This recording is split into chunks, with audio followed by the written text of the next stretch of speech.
Van de Graaff generator. Van de Graaff generator is an electrostatic generator which is capable of producing enormously large static electric potential as high as 20 million volts. It is designed by American physicist Robert J. Van de Graaff. It is based on the principle that if a charged conductor is brought internally in contact with the hollow conductor, all the charges from the inner conductor is transferred to the surface of outer conductor, no matter what amount of charge is already present on outer shell. A simple Van de Graaff generator consists of a belt made of rubber running over a pair of rollers, one of which is surrounded by a hollow metallic sphere mounted on an insulated stand. Electrons emitter in the form of comb made up of sharp metal points is positioned near the lower roller in such a way that the comb is pointed towards the rubber belt. The comb is maintained at high positive voltage by external supply. Another comb, called receiver comb, is positional near the upper roller and is connected to a hollow metal sphere. A motor is connected to a bottom roller in order to move the belt. When the motor is turned on, the belt moves over the pulley. Spray comb positioned near the lower roller, which is connected to high positive potential, sprays positive charges on the outer side of the belt. Charges on the belt are carried upwards and are collected by the receiver comb on the top of the generator.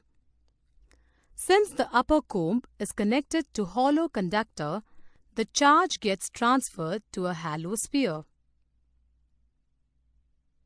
Since the belt continuously carries positive charge to the receiver comb, the spherical shell collects enormous amount of charges and develops huge potential. It becomes difficult for the surface to hold more and more charges due to the force of repulsion between the like charges on the dome.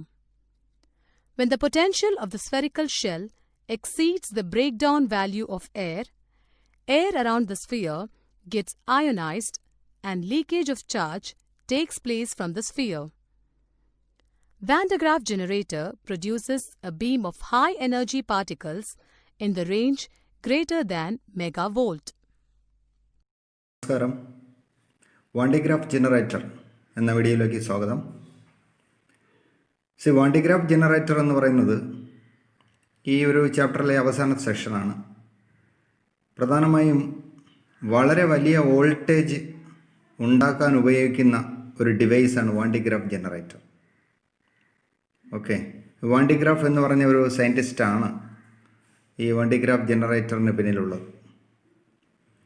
അപ്പോൾ വളരെ ഉയർന്ന ലെവലിലുള്ള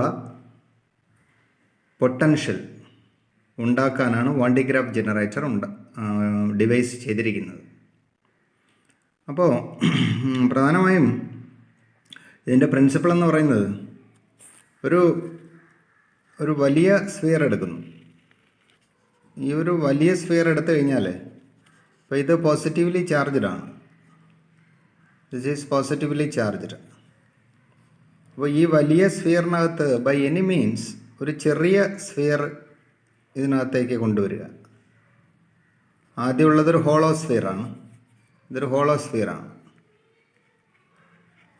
അപ്പോൾ അതിലേക്ക് അതിൻ്റെ ഉള്ളിൽ ഏതെങ്കിലും ഒരു മെത്തേഡിലൂടെ ഒരു ചെറിയ സ്ഫിയർ ഇതിനകത്ത് എത്തിക്കഴിഞ്ഞാൽ ഇപ്പോൾ ചെറിയ സ്ഫിയറും പോസിറ്റീവ്ലി ചാർജ്ഡാണ്.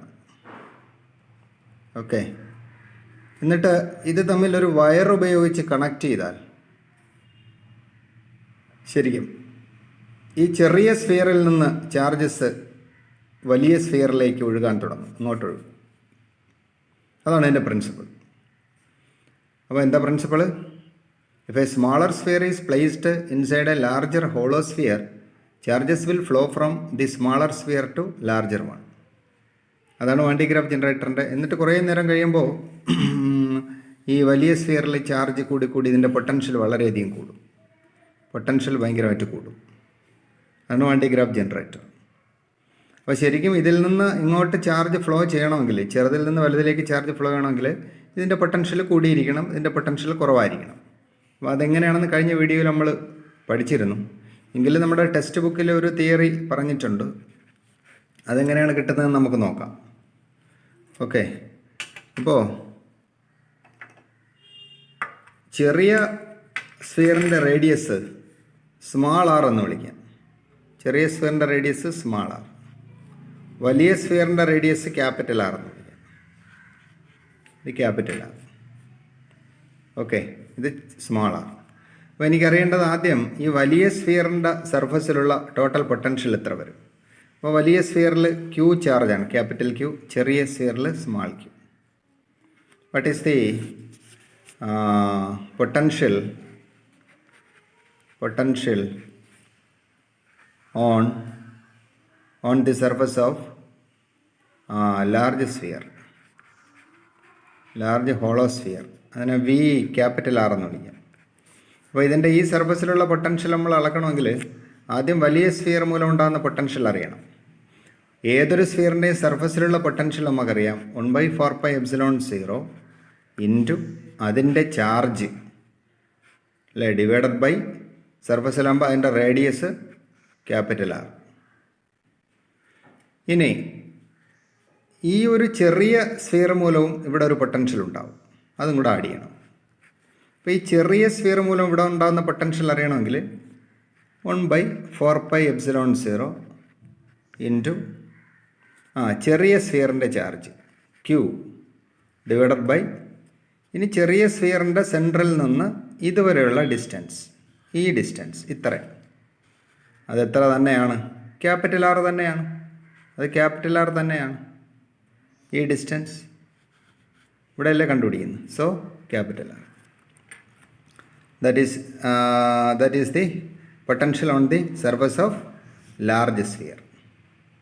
ഓക്കെ, ഇനി നമുക്കറിയേണ്ടത് what is the potential on the surface of smaller sphere. Smaller sphere അത് എത്ര വരും? വി സ്മാൾ ആർ എന്നെടുക്കാം. ദാറ്റ് ഈസ് ഈക്വൽ ടു എന്ന് പറഞ്ഞാൽ ഏത് പോയിന്റിൽ? ഈ ഒരു പോയിന്റ് സ്മാളർ സ്ഫിയറിൻ്റെ സർഫസിൽ.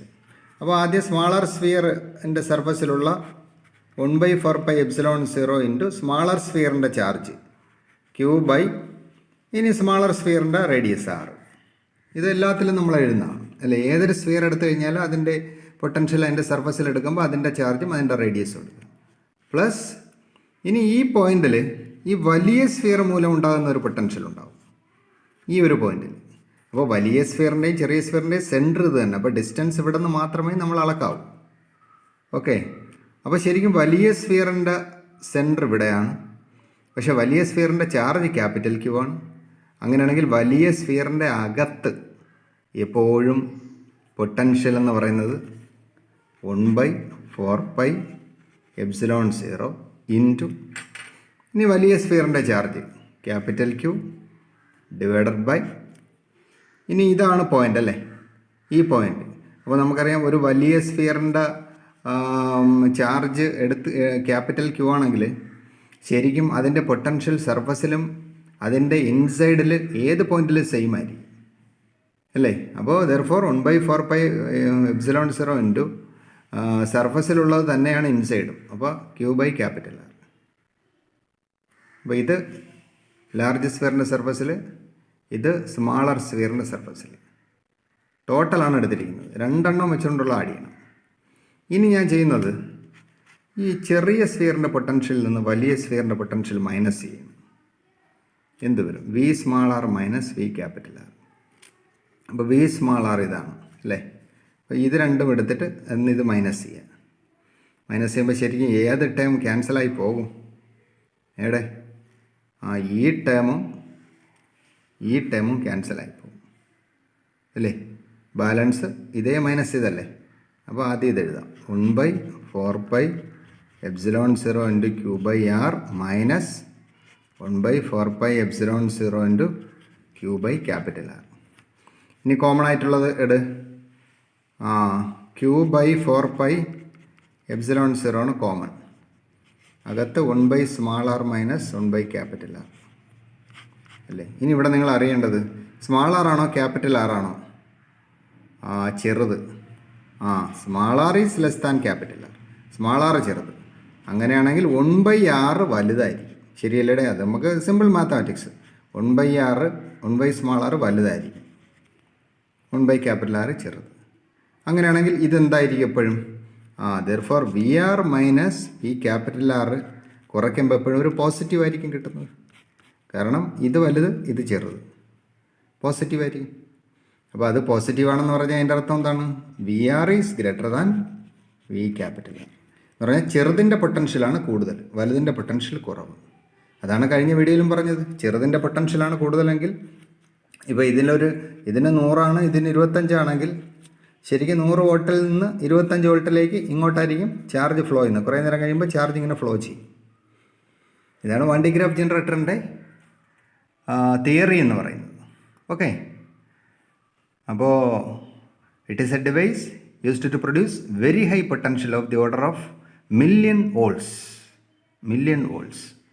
ഓക്കെ, അപ്പോൾ ഇതിൻ്റെ പ്രധാനമായിട്ടുള്ള ഭാഗങ്ങൾ ഇതൊക്കെയാണ്. വലിയൊരു മെറ്റാലിക് സ്ഫിയർ കാണും. ഈ സ്ഫിയർ ഒരു സ്റ്റാൻഡിൽ ഇങ്ങനെ ഉറപ്പിച്ചിരിക്കും. ശരിക്കും ഒരു സ്റ്റാൻഡിൽ ഇങ്ങനെ ഉറപ്പിച്ചിരിക്കും. ഇങ്ങനെ ഇതൊരു ഇൻസുലേറ്റിംഗ് സ്റ്റാൻഡായിരിക്കും. ഇതിലിങ്ങനെ ഉറപ്പിച്ചിട്ട്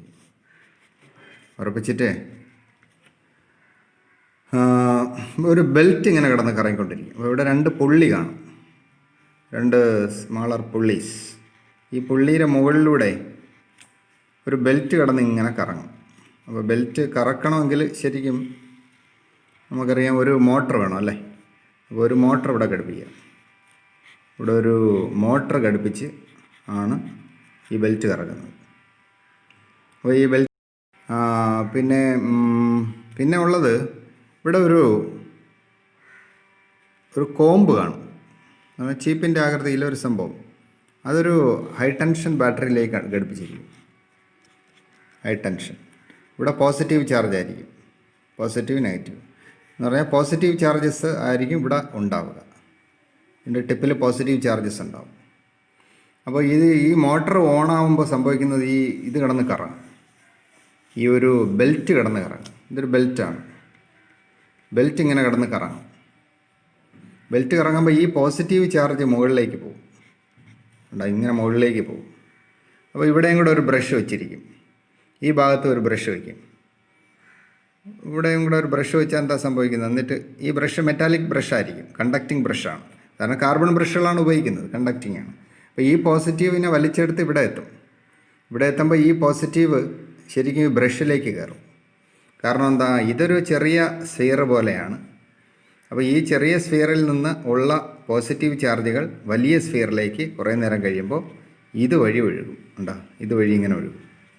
ആ ഒരു ബ്രഷ് വഴി കുറേ നേരം കഴിയുമ്പോൾ ഇതിന് പോസിറ്റീവ് ചാർജസ് കൂടി വന്നുകൊണ്ടേയിരിക്കും.